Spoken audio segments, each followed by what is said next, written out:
Hello, hello. I am here today with my friend and colleague, Jonathan Ashley. He is a dating coach. Okay, I got it. He's a dating coach and a super social media, like personality. He has hundreds of thousands of followers. I actually have had some of my followers telling me how much they love your work. When I Okay. had you on my summit, they were like, I follow him, I love him. Oh, So I know you are the ladies' man, and it's so beautiful what you do. You are funny, you are witty, you are wise. You have a really good thing going on, and I yeah, cannot be more thankful for that because yeah, we need that. yeah. Would you like to introduce yourself also? Oh, I'll make this. Well, first off, Natalia, thank you so much for having me. It's exciting to be on here. Really quickly, folks, I'm a dating and relationship coach for women in midlife, which I say is after baby making years and before retirement, helping them understand men, particularly divorced men, broken men, unconscious men, men who are chivalrous, and men who have no clue what they're doing. So I just dive into those conversations to encourage human beings to really treat the process of dating with more intentionality. I am answering text messages. This is a Okay. new one. It's the first Okay. time I am actually Oh, listening to got it. you Got and it. trying to answer the messages. So sorry, ladies, if I can't answer very fast, but Well, let's dive into this. Let's get into it. yes. So today, Jonathan is going to be talking about a super juicy and hot topic: when to have the sex conversation when dating. So take the stage, my man. On the first date. Oh, for real? Good. um, well, and I'm being tongue in cheek, but there's some sincerity to that. I think we first have to establish whom we're meeting, on this date, so to speak. And what I mean to say is, are you meeting a stranger or are you meeting somebody you know? Because when you meet somebody you know, or you have maybe you have a connection to them through someone else, there's a different familiarity with somebody that you have a connection with versus somebody who's a complete stranger. And Right. why this is so important is when we're meeting complete strangers, we don't know their true motives.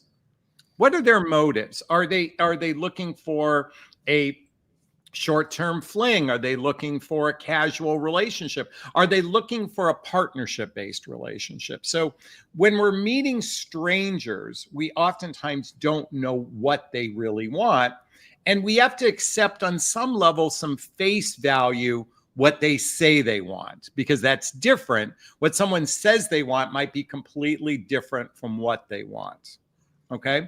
So why I'm sharing this with you and everybody is that the conversation about physical intimacy is radically important. I mean, the fact of the matter is, when we're in a romantic relationship, the difference between that and every other relationship, for the most part, is sex, to some Right. degree. And I don't, obviously, your relationship with family is one thing, your relationship with friends is another thing, your relationship with coworkers, and those are the predominant relationships you have. Romantic is about sex for the most part. I mean, that's I kind of love the it. defining difference. Yes. And so I think it's, rather than making it this mysterious, rather than prolonging conversations, I think when two people connect, I think it's important to have these conversations earlier rather than later. Now, coming back to the difference between a person who you have some familiarity with versus a total stranger, and given that now 65% or more of all couples these days meet through some sort of online connection, Wow. whether it's a dating app, a dating site, for the most part, again, they're strangers. So it's important to pre-qualify someone's intent. What is their intent? Well, first, I think you need to answer it for yourself. What's your intent? Are you just looking to have a good time? Are you looking for a play partner? I mean, what it is that you want. and start with an understanding first for all, and since your audience is predominantly women as well, is I invite every woman to get really crystal clear on what they want in the form of relationship. Now, Natalia, I can tell you, working with women for over 15 years, they come to me all the time. Jonathan, I know what I want. I know what I want. I know what I want in relationship. And I'm intentionally being dramatic here. And I say this because when they've worked with me as a coach and they go through this proprietary coaching program I created, can you guess what they say every single time regarding what they want? No, I don't know. Tell me. They say things like, why didn't I learn this in school? Why didn't my parents teach me this? Why didn't I learn this before? So what we want oftentimes is based on a fantasy. It's not based on the granular compatibility. Right. And guess what? Sexual compatibility can make or break a relationship too. So when we think of compatibility, we think of shared values, maybe a shared vision, maybe lifestyles that are blendable with one another. And more importantly, is this person even emotionally mature enough to be in a relationship? You know, that could take weeks, months, decades, years, decades to determine someone's emotional capacity. But at the same time, sex is part of the equation. Right. So I have an acronym that I invite everyone to use when it comes to deciding when to have sex. And that acronym is called C.A.R.E.S. Or I'll type it in the chat box, but C.A.R.E.S. Oops, I misspelled it. That's okay. That's why this is live. I love it because it's totally. So I put it in the chat box, C.A.R.E.S, C.A.R.E.S. And what that stands for. Okay, great.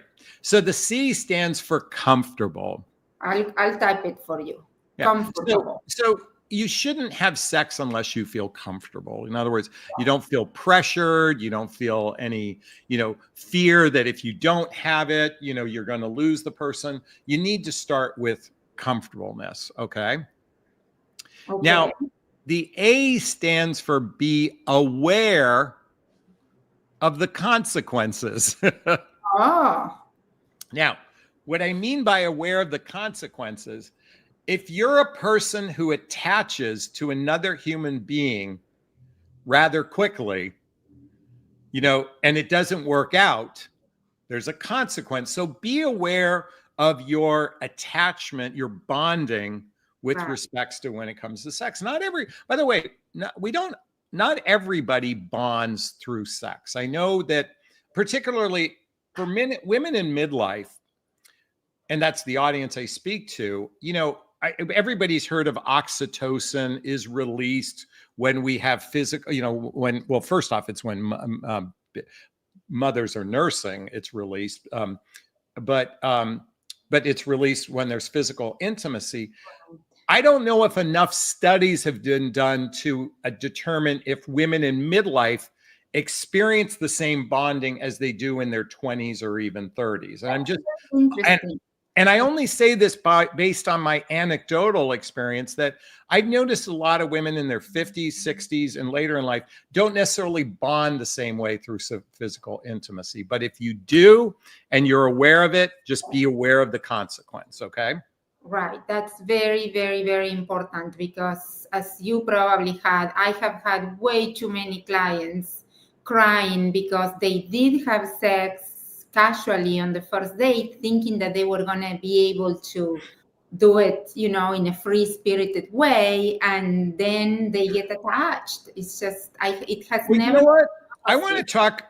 Let's before I go into the rest of it, let's talk about this for a second, because this is, and I have some new awarenesses around this, because there's this judgment that having sex on the first date is bad, as if it's something wrong. And certainly there's a biblical judgment that comes down, from that perspective, or a religious judgment. I know couples who have had sex on the first date and they have fantastic marriages, 20, 30 years in.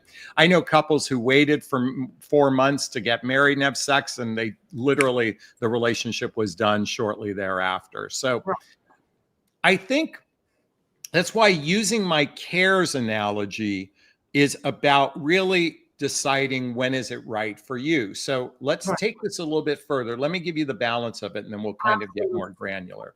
So the R stands for real intentions, real intentions. And I say this, what is the other person's real intention? So is it a short fling? Is it a friends with benefits? Is it casual? Learning a person's real intentions. Now, again, when we're dealing with strangers and we know very little about them, we're oftentimes having to base this on faith that somebody who's telling us what they want is sincere. Right. But I also believe, Natalia, that we all have an intuition.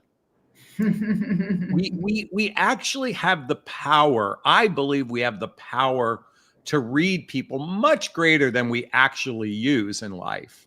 Okay. Yes, I agree with you. So for those people that had sex on the first date, maybe they felt like they had such a sixth sense that that person was, honorable, or they were genuine with their intentions, that they didn't need to second guess it.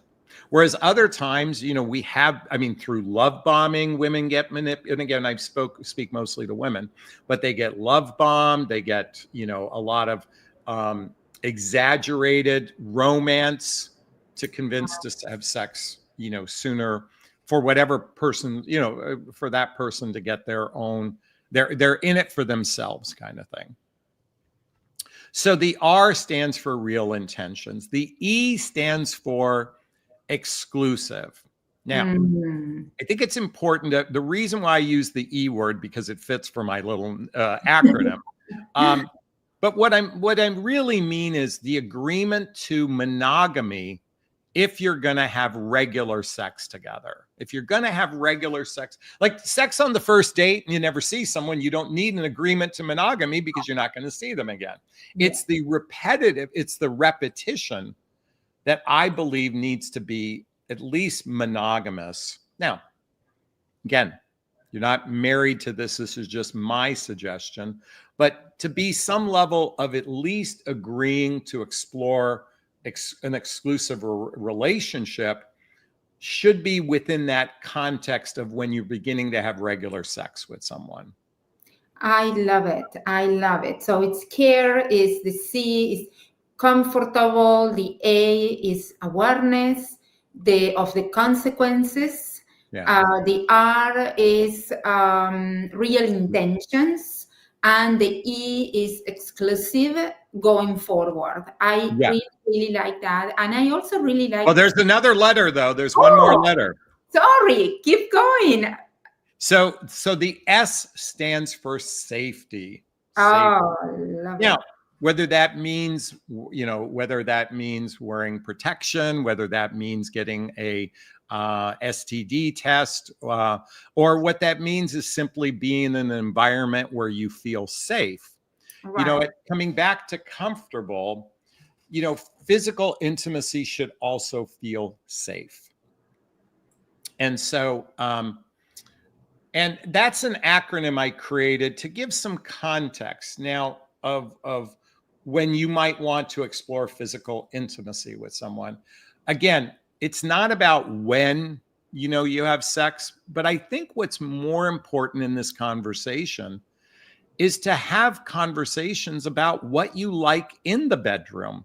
We kind of have this grand expectation that whomever we sleep with should just be great in bed and know exactly what we like. Okay.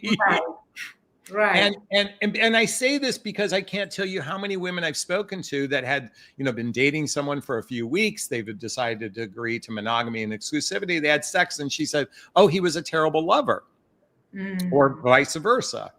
And I'm like, Well, did you guys talk about what you like? Do you actually describe the things you like and then talk about it? Like, I think, and by the way, we all have a certain kink or fetish too.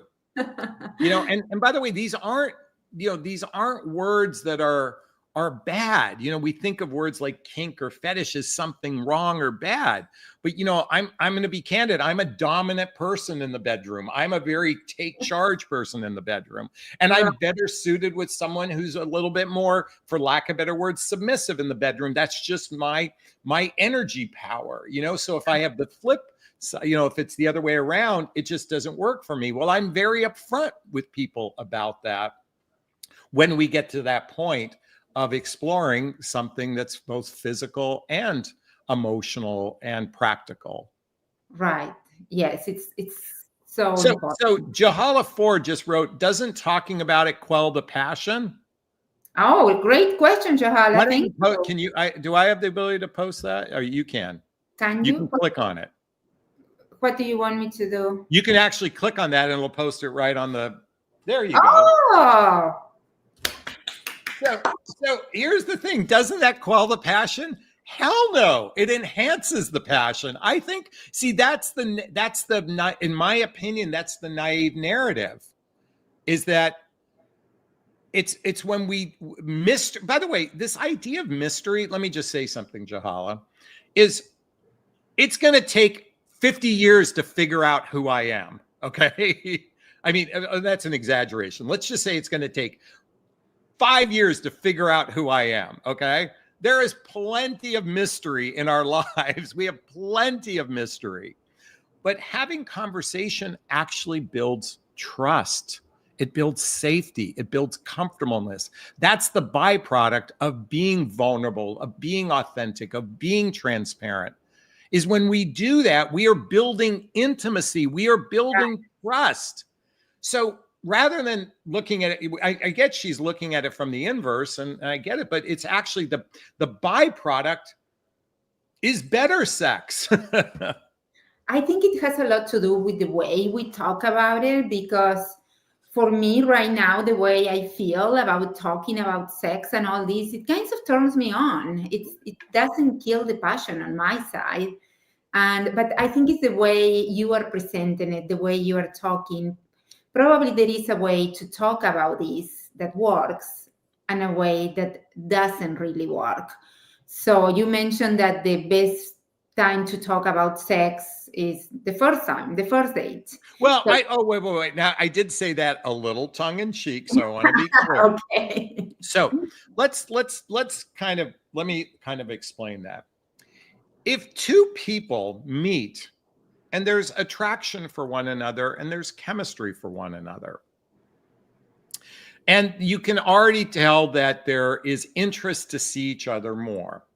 I'm not necessarily suggesting it on the first date, but there's nothing wrong if you do talk about what you like in the bedroom. I think we have to, again, I'm looking at it from the vantage point of healthy communication is a good thing. Okay. Now, some people might say it's premature. Some people might say it might invoke, an unhealthy experience.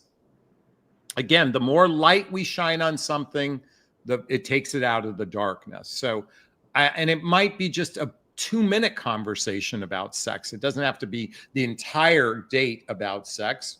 But I mean, don't be afraid to have that conversation. By the way, for the ladies, we men are going to initiate it anyway. We have sex on the brain, okay? Right. To some degree. And so I wouldn't necessarily judge a man for being bad if he does. But again, you have to come back and you have to really decide, do I feel comfortable? Am I aware of the consequences? Do I know his real intentions? So, and certainly the exclusive and the safety. So, right. I know people, okay, so I actually know people in the kink world, just to give you an example. What they do is before they ever have, people that meet through these sites, they spend their first date is talking about all their sexual preferences. The things they like and they don't like. And if they're lined up, then they connect intimately.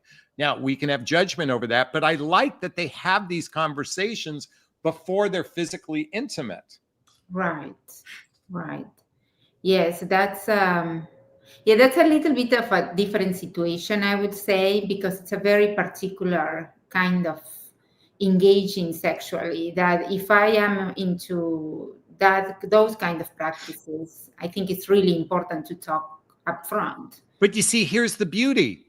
They start with radical honesty. They Yeah, start with radical honesty. So yeah, whether it's sex or whether it's the desire for like a full life partnership relationship, I think by beginning with radical honesty. But people will say, but Jonathan, it should just be fun. It shouldn't be an interview. It shouldn't be that. I'm like, bullshit.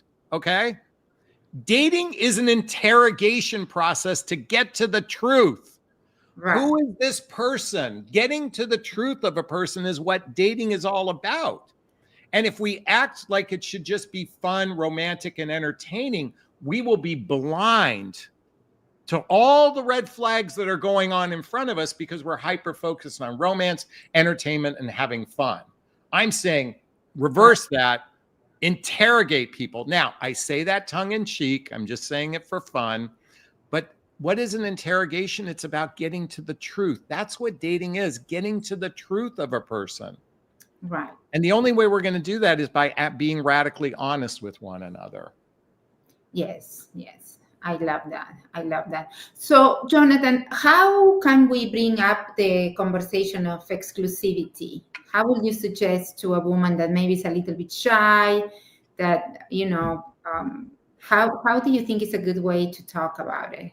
So, my feeling is exclusivity is usually correlated with the agreement to explore a relationship or to explore the physical aspect of a relationship. So this is very simple. You could just simply say, Jonathan, just something you know about me. When I'm physically intimate with someone, I'm both monogamous and I'm both exclusive. How do Mm, you operate? Just simply say, this is how I operate. How do you operate? I'm monogamous and exclusive when I'm beginning to become physically intimate with someone.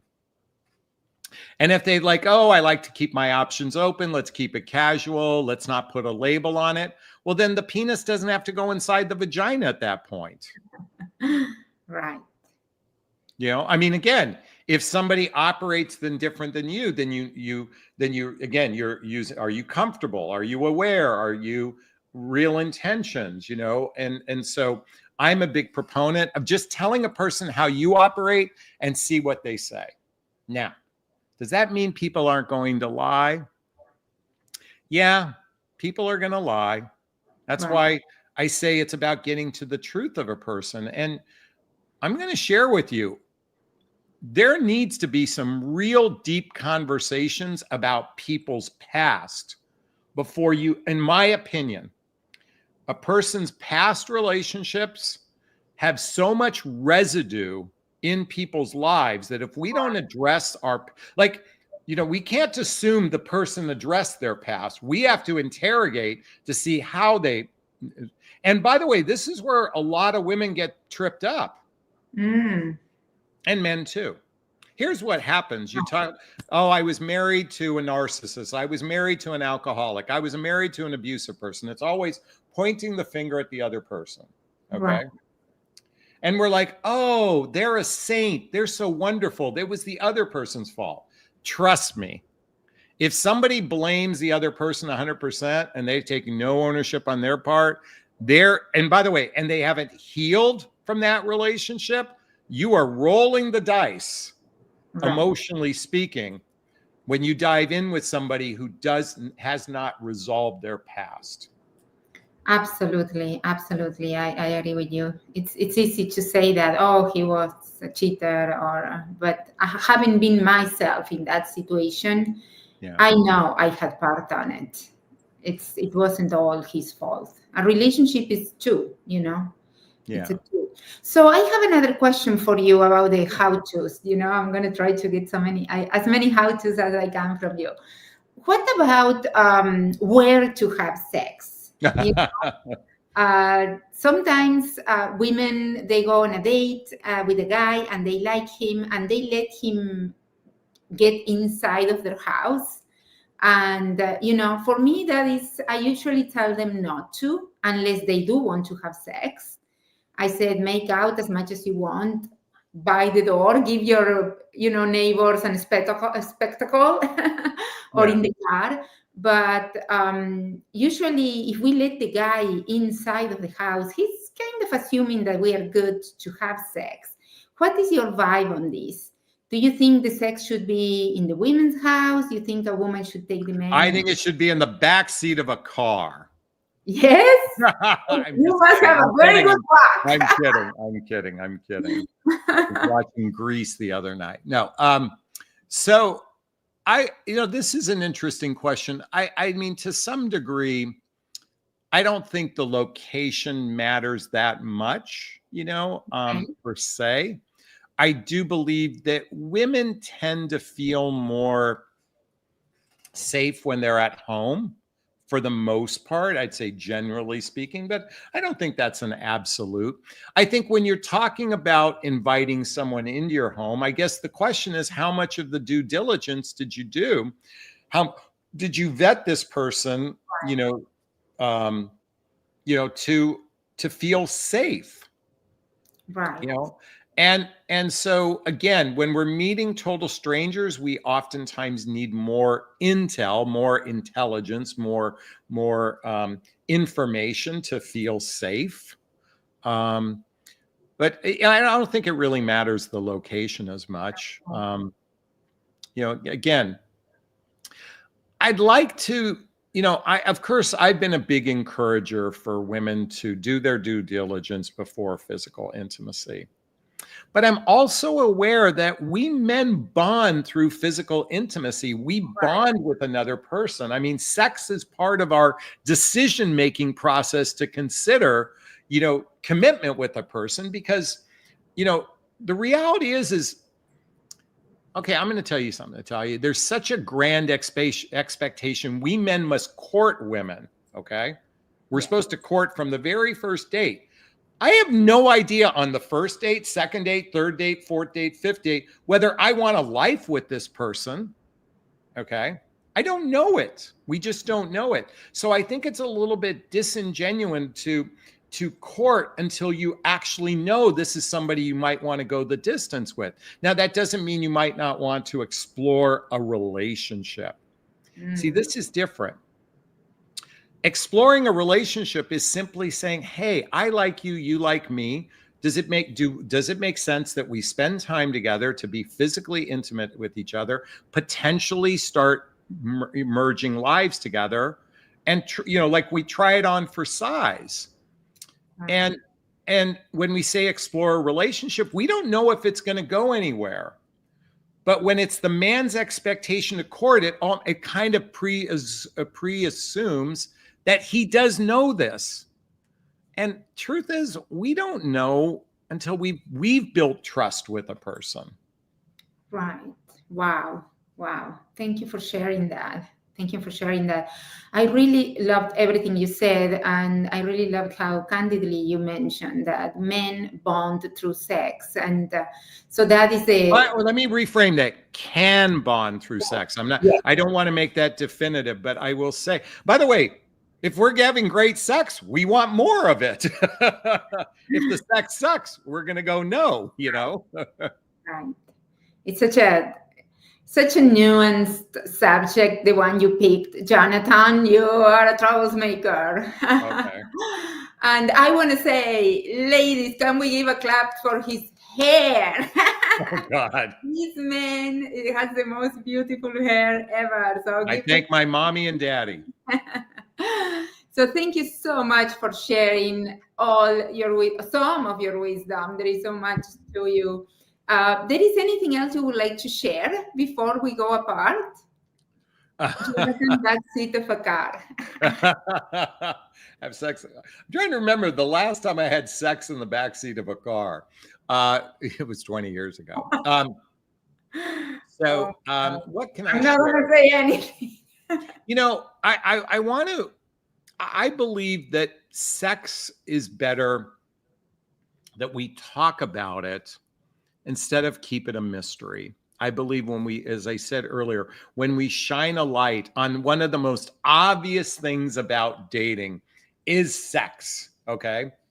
I Right. think when we address it sooner and we put some conversation to it, it actually helps build trust with another person. If we have grown up conversations about sex, I'm not talking about, phone sex or manipulation or anything like this. I'm talking about honest conversations about what your preferences are.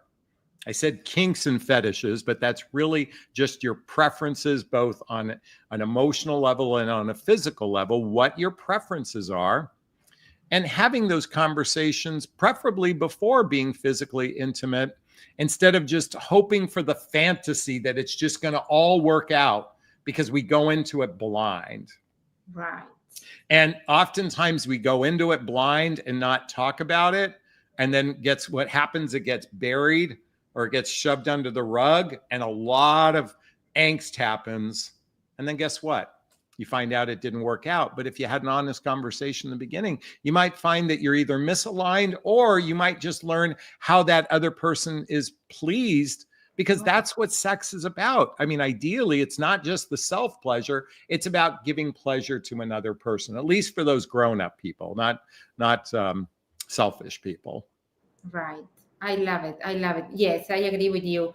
Just taking the stigma out of it, I believe, taking the shame energy out of it and being able to have a conversation about it in, I don't know, in the same way we talk about other things, in the same Yeah. way we talk about our hobbies, or it's a natural part of life. We are all here in this world today. Everybody's here thanks to sex. So it's a beautiful part of life, and a fun part of life. And I think sometimes we put so much pressure on it that it makes us go to the date all like this, and like stressed. And yes, it's I love it. I love your approach. I think it's very wise, everything you said, and you're funny. I love it. That's why I love interviewing you, because you always make me chuckle and laugh. And where the ladies can find you. My name is right there, Jonathan Asley. Just plug that into Google. My website will pop up. My YouTube channel will pop up. My social media pop up. You can just type in my name in Google. Yes, his YouTube channel is amazing. I'm subscribed and he's there all the time. Just this man generosity towards the ladies, and commitment, and persistence and consistency is incredible. For Aww. sure, you are an inspiration to me, and I just love it. Thank you so much. Thank you, Natalia. And thank you, ladies. Thank you, everybody, for commenting and asking questions and participating. You ladies are incredible.